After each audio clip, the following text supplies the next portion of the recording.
How's it going out there? It's Jason Luttrell. I just wanted to share a quick thought with you. Happy Friday. So today I saw this post on one of the groups I'm a member of that was talking about websites and the importance of having a website. Which website should I get? Like, how much money should I spend on a website? How do I find a good designer? The truth is that your website probably isn't going to sell anything. And if it doesn't move the needle for your business, then there's no reason investing any money in this tool because you're not going to get any return on it. So the biggest problem that most websites have is they don't actually sell anything. So when you say, hey, this is me, this is what I do, this is my phone number, be sure to click the number and I'll get right back to you. That's not actually selling anything. And the reason for that is because it doesn't really address your customer's problem.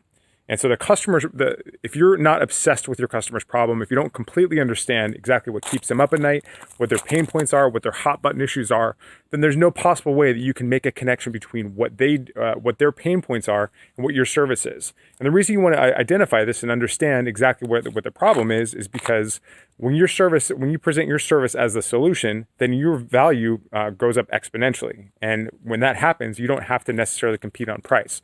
Now, going back to the websites, I had a business when I first started my business, I didn't have a website for 3 years. And I was doing fine. In fact, it was some of the best years of my business. I was growing exponentially every year and I never even had a website. So that by itself was proof that you don't really need one. And that was basically word of mouth. And then Facebook, the game has since changed. So I got a website. I spent thousands of dollars on a top designer and got the best of the best from what I understood. But one thing that I wasn't really thinking about was who is my customer and what keeps them up at night.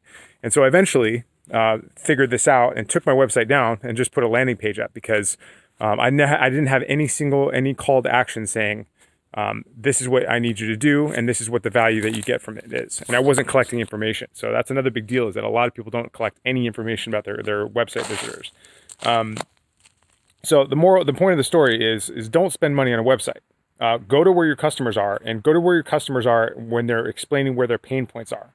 So this is in Facebook groups. This is in LinkedIn groups. Your customers will tell you what their problems are. And if you present yourself as a plausible solution, then they will organically find you. And that doesn't happen. Like, trying to get people off of a platform is a pain in the ass, and it doesn't really work that well.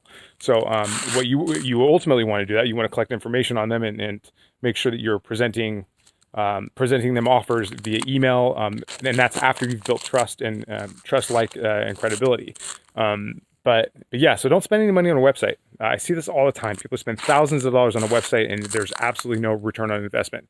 Down the road, yes, it is important for search engine optimization and like the way people find you. But if you're not making $10,000 a month, if you're not like grossing $10,000 a month, then you need to be actively intervening and seeking out your customers.